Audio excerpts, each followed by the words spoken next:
Hello বন্ধুরা, welcome to final স্টাডিতে সবাইকে welcome জানাই। তো আমাদের রাজ্যে যে সমস্ত এক্সামগুলো আটকে আছে এবং যেগুলো রিক্রুটমেন্ট প্রসেসগুলো আটকে আছে, আজকে সমস্ত বিষয়টা নিয়ে কিন্তু আজকে আলোচনা করব বা কথা বলবো, ঠিক আছে? তো কি কারণে এই যে সমস্ত রিক্রুটমেন্ট বলো বা আমাদের যে সমস্ত এক্সামগুলো আটকে আছে, তার একটা মেন কারণ হচ্ছে, সেটা হচ্ছে আমাদের রাজ্যে ওবিসি কেস, ঠিক আছে?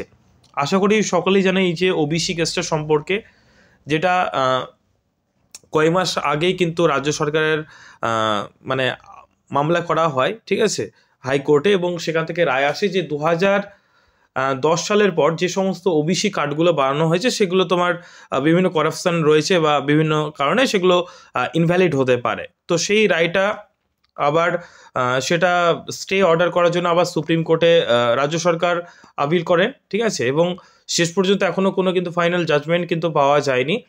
সেটা শুনানি এখনও চলছে, এবং নেক্সট যে জাজমেন্টের ডেট সেটা আছে তোমার জানুয়ারি মাসের 7 তারিখ, ঠিক আছে? তো জানুয়ারি মাসের 7 তারিখ কিন্তু জাজমেন্ট রয়েছে। এটা কিন্তু ফাইনাল জাজমেন্ট এটা বলা যাচ্ছে না, ঠিক আছে? তো এই জন্যই কিন্তু এই যে ওবিসি কেস, এই যে ওবিসি কেসটার জন্যই কিন্তু বিভিন্ন তুমি এক্সাম্পল যেমন WBP West Bengal police, KP Kolkata police, ঠিক আছে, প্রাইমারি টেটের 2023 সালের যে রেজাল্ট সেটা, ঠিক আছে, ডাব্লিউবিসিএস এর নতুন প্রিলিমিনারি এক্সামের যে নোটিফিকেশন, ঠিক আছে, অনেক রকম রেজাল্ট এবং নোটিফিকেশন কিন্তু আটকে আছে। এছাড়াও পিএসসির যে সমস্ত এক্সামগুলো রেগুলার বেসিসে হয়, ঠিক আছে, অডিট অ্যান্ড অ্যাকাউন্টস বলো বা বিভিন্ন এক্সাম কিন্তু হয়, সেগুলো কিন্তু কোনো রকম আমরা কিন্তু বা আইডিও যে এক্সামগুলো হয়, ঠিক আছে, সেই নোটিফিকেশনগুলো এখনও পর্যন্ত আসছে না। সেটা একটা কারণ হচ্ছে তোমার যে ওবিসি কেস, ঠিক আছে? এই যে ওবিসি কেসটার জন্য কিন্তু এই সমস্তগুলো রিক্রুটমেন্ট প্রসেস বা আমাদের যে মানে এক্সামের যে অ্যাডভার্টাইজমেন্ট বা নোটিফিকেশন, সেগুলো কিন্তু বন্ধ আছে। কিছু মাস আগে একটা অধিবেশন বা একটা সভা হয়েছিল, দেখতে পেয়েছিলে, যে ডাক্তার এবং যে আমাদের চিফ যে সিকিউরিটি তাদের মধ্যে, ঠিক আছে, আমাদের রাজ্যের কিছু চিফ সিকিউরিটি অফিসারদের সঙ্গে, এবং সেখান থেকে কিন্তু এটাই উঠে এসছে, মানে সেখানটা যারা ভালো করে দেখেছো সেখান থেকে তোমরা দেখতে পাবে যে এই যে ওবিসি কেসটা যতদিন না মিটছে ততদিন কোনো এই যে তারা যে রিক্রুটমেন্ট প্রসেস বলো বা এই সমস্ত এক্সামগুলো কন্ডাক্ট করা কিন্তু পসিবল হচ্ছে না। ফলে এই যে এক্সামগুলো না হওয়ার একটা কারণ কিন্তু হচ্ছে এই ওবিসি কেস। এই ওবিসি কেসটা যতদিন না মিটছে ততদিন কিন্তু এই যে রিক্রুটমেন্ট প্রসেসগুলো বা এক্সাম বা সুপ্রিম কোর্ট তরফ থেকে ফাইনাল মানে তোমার জাজমেন্ট না আসা অবধি কিন্তু এগুলো শুরু করতে পারছে না। যদি সুপ্রিম কোর্ট যদি আদেশ দেয় যে না, তোমরা এক্সামগুলো করাতে পারো, পরে যখন এটা মিটে যাবে তারপরে রিক্রুটমেন্ট, তবুও করা, কিন্তু এখনো পর্যন্ত সুপ্রিম কোর্ট থেকে কিন্তু কোনো রায় বা কিছু আসেনি, ঠিক আছে? নেক্সট যে আমাদের যে জাজমেন্টের ডেট আছে সেটা হচ্ছে তোমার জানুয়ারি মাসের 7 তারিখ। তো সেটার দিকে আমাদের অপেক্ষা করতে হবে, দেখা যাক কি রায় আসে বা ফাইনাল জাজমেন্ট সেটাও বলা যাচ্ছে না, ঠিক আছে? আমাদের রাজ্যের তোমার টেট পরীক্ষা হয়, টেট পরীক্ষা, ঠিক আছে, 2023 সালে যে পরীক্ষাটা হয়, সেই 23 সালের অনেকেই দেখবে বিভিন্ন ইউটিউবাররা ভিডিও বানাচ্ছে নভেম্বর মাসের রেজাল্ট দিয়ে দেবে, ডিসেম্বর মাসেই রেজাল্ট দেবে, এই উইকে দেবে, ওই উইকে দেবে। কিন্তু আমার কথা শোনো, যে এরকমভাবে সম্ভব না, ডিসেম্বরেও রেজাল্ট আসবে না। প্রাইমারি টেট 2023 সালের রেজাল্ট ডিসেম্বরেও দেওয়ার সম্ভাবনা নেই। তার কারণ রেজাল্ট দেবে কিসের ভিত্তিতে? ওবিসি, আমরা জানো যে আমাদের রাজ্যে ওবিসি একটা বিশাল একটা রিজার্ভেশন সিস্টেম, বা আমাদের রিজার্ভেশন সিস্টেম রয়েছে ওবিসি, এ, বি, এসসি, এসটি, ঠিক আছে? তো ওবিসি এর মধ্যে পড়ছে। তাহলে যখন টেট কোয়ালিফাইড হবে, তাই না, টেটের জানো কোয়ালিফিকেশন মার্ক রয়েছে, একদম জেনারেলদের জন্য 90 মার্ক রয়েছে, আর যারা মানে মানে সংরক্ষণ বা রিজার্ভেশনদের জন্য রয়েছে 82, যেটা 83 ছিল, সেটাকে আবার কমিয়ে 82-তে করা হয়েছে, ঠিক আছে? তো রেজাল্ট বার করলে কি হবে? রেজাল্ট দেওয়া মানে তো তার কিছুদিন পরে তোমাকে টেট সার্টিফিকেট দিতে হবে, তাই না? তাহলে সেখানে কোয়ালিফাইড মার্ক লেখা থাকবে। তাহলে কিসের ভিত্তিতে তারা কোয়ালিফাইড হবে? এবার যদি পরবর্তীকালে যদি এই যে মামলাটা ওবিসি কেস যদি হয়, এমনই হয় যে যারা 2010 সালের পর যারা ওবিসি যারা তৈরি করেছিল বা রিসেন্টলি যারা ওবিসি বানিয়েছে, তাদের যদি ইনভ্যালিড হয়, তাহলে তো তারা তো আবার বাদ চলে যাবে, বা তারা যদি চাকরিও পেয়ে যায়, ঠিক আছে? যেগুলো তোমার যেমন আমাদের রাজ্যে যে এসএসসি মামলা যেটা রয়েছে, 26,000 যে শিক্ষক নিয়োগের যে কেসটা, ঠিক আছে, বিভিন্ন ওয়েমার্স পেপারগুলো মানে কপিগুলোকে আবার চেক করা হচ্ছে, বিভিন্ন রকম ডকুমেন্ট ভেরিফিকেশন করা হচ্ছে, ঠিক আছে। তো সেই রকম মামলার মতো এটাও কিন্তু আটকে রয়েছে ওবিসি মামলা।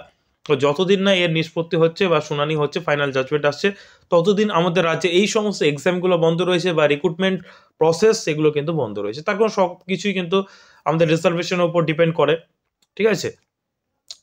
এবার এবার এটা যদি মানে যদি এক্সামগুলো নেওয়া হয়, তবুও কিন্তু এই যে তোমার যে এসএসসির যে কেসটার মতো কিন্তু প্রবলেম হয়, মানে চাকরি পাওয়ার পরেও কিন্তু চাকরি মানে চলে যাবে এমন অবস্থা, ঠিক আছে। সেহেতু এই ওবিসি কেসটা যতদিন না ফাইনাল জাজমেন্ট আসে বা ঠিকঠাক হচ্ছে, ততদিন কিন্তু আমাদের রাজ্যের যে এক্সামগুলো সেগুলো নেওয়া হচ্ছে না, ঠিক আছে। ডাব্লিউপি কেপি তোমরা সকলে জানো প্রতি বছরই হয়, কিন্তু হঠাৎ করে ডেট ফর্ম ফিল আপ অনেকদিন আগেই হয়েছে, কিন্তু এখনো পর্যন্ত কোনো ডেট দেওয়া নেই, পরীক্ষা নেই, ঠিক আছে। তো এই কারণে কিন্তু হচ্ছে। নেক্সট ওয়ানে তোমাদের বলে রাখলাম জানুয়ারি মাসের 7 তারিখে রয়েছে, দেখা যাক এই ডেটে কি কি আমাদের জাজমেন্ট আসছে। ওকে, তো সবাই কেউ ডিমোটিভেট হয়ে যেও না, ঠিক আছে। সুপ্রিম কোর্ট তার কাজ করছে, তোমরা তোমাদের কাজ করো, তোমরা অবশ্যই প্রিপারেশন নেওয়া শুরু করে দাও, তোমরা পড়াশোনাটাকে স্টপ করো না, অবশ্যই ধাপে ধাপে অল্প পরিসরে কিন্তু পড়াশোনাটাকে চালিয়ে যাও। কখন তোমাদের জাজমেন্ট চলে আসবে এবং তোমাদের কখন নোটিফিকেশন চলে আসবে বা ডেট পাবলিশ হয়ে যাবে তোমরা নিজেও বুঝতে পারবে না। অবশ্যই অল্প অল্প করে পড়া শুরু করে দাও, ডিমোটিভেট হওয়ার কিছুই নেই, এগুলো তোমার জুডিশিয়ারি ব্যাপার, ঠিক আছে, এগুলো চলতেই থাকবে, এর মধ্যে প্রিপারেশন চালাতে হবে এবং অবশ্যই তোমরা ভালোভাবে এগুলো প্রিপারেশন নাও। তো এইটুকুই তোমাদের জানানো ছিল, যে অনেকেই বারবার কমেন্ট করছিলে যে কেন এক্সাম হচ্ছে না বা কেন নোটিফিকেশনগুলো আসছে না, বিভিন্ন তোমার পিএসসির যে এক্সামগুলো। এবার ওবিসি মামলাটা না কমপ্লিট হলে তোমাদের যে ক্লার্কশিপ রিসেন্টলি যে এক্সামটা হলো, ক্লার্কশিপ বলো, মিসলিনিয়াস বলো, এগুলোর তোমার রেজাল্ট দিতে পারবে না। অ্যান্সার কি দিল, ঠিক আছে, কিন্তু তার রেজাল্ট দিতে পারবে না, ঠিক আছে, মেরিট লিস্ট বানাতে পারবে না, বা প্রাইমারির যে ইন্টারভিউয়ের যে ফর্ম ফিল আপ সেটাও করতে পারবে না, সেটাও প্রবলেমের মধ্যে রয়েছে। এই কারণে কিন্তু বিভিন্ন রকম বাধা বিপত্তির মধ্যে কিন্তু রয়েছে। তার কারণ ইন্টারভিউ করতে গেলে সেখানে তোমার অনেকেই পাস করেছে, তাই না, তাহলে পাস করেছে, কেউ 82 মার্ক পেয়ে পাস করেছে, তার মানে সে রিজার্ভেশনে পাস করছে, কে 90 মার্ক পেয়ে পাস করছে, তার মানে সেখানেও রিজার্ভেশনের ব্যাপারটা আসছে। তাহলে পরবর্তীকালে যদি এই যে ওবিসি কেসের বিরুদ্ধে যদি মানে রেজাল্ট আসে মানে জাজমেন্ট আসে, তাহলে কি হবে, আবার একটা সমস্যা ক্রিয়েট হবে। সেহেতু এই জন্য কিন্তু এই প্রসেসগুলো কিন্তু ডিলে হচ্ছে। আশা করি তোমরা বুঝতে পারলে ব্যাপারটা, ঠিক আছে। তো এই পরবর্তী যে শুনানি, অবশ্যই আমরা এই টপিকের উপর ভিডিও বানাবো, কি তোমাদের জাজমেন্ট যখন দেবে সেই উপর আমরা একটা ডিটেলসে ভিডিও বানিয়ে দেবো। আশা করি তোমাদের একটু হলেও ব্যাপারটা পরিষ্কার হলো যে কী কারণে তোমাদের এই যে প্রসেসগুলো আটকে রয়েছে। তো অবশ্যই চ্যানেল যদি এরকম ভিডিও পেতে চাও বা এরকম আপডেট পেতে চাও, অবশ্যই চ্যানেলটাকে সাবস্ক্রাইব করে নিও।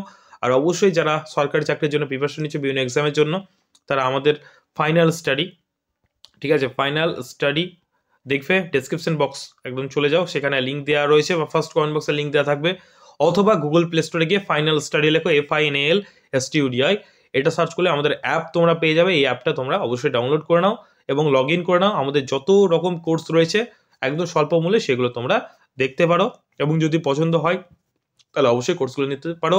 আমাদের বর্তমানে ক্লার্কশিপ এবং মিসলেনিয়াসের মেন্সের ব্যাচ শুরু হয়েছে, যারা যারা অ্যাডমিশন নিতে চাও তারা অবশ্যই নিতে পারো, ঠিক আছে। মেন্সের ব্যাচ, ডেসক্রিপটিভ ব্যাচ লঞ্চ হয়ে গেছে, খুবই সামান্য আমরা এটা ফিজ রেখেছি, সেটা অফার প্রাইসে চলছে, মাত্র 2000 টাকা প্রাইস তোমাদের রয়েছে। ক্লার্কশিপ প্লাস মেন্স, এখানে ক্লার্কশিপ প্লাস মেন্স দুটোই করানো হবে, ক্লার্কশিপ প্লাস মিসলেনিয়াস মেন্স দুটোই করানো হবে, ঠিক আছে।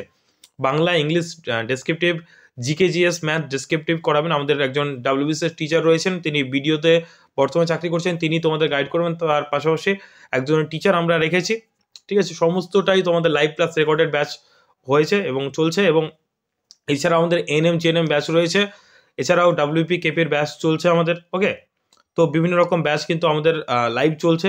তো অবশ্যই যারা যারা চাও অবশ্যই অ্যাপটা ইনস্টল করে ব্যাচগুলো একবার দেখে নিতে পারো, অথবা যদি কোনো রকম প্রবলেম হয় তাহলে স্ক্রিনে যে নাম্বারটা শো করছে 9339077688, এই নাম্বার একবার কল অথবা হোয়াটসঅ্যাপ করে নিও। থ্যাংক ইউ ভিডিওটা শেষ পর্যন্ত দেখার জন্য। আর অবশ্যই তোমাদের মূল্যবান মতামত অবশ্যই কমেন্টে জানিও, আর ভিডিওটা ভালো লাগলে অবশ্যই একটা লাইক করে দিও। Thank you.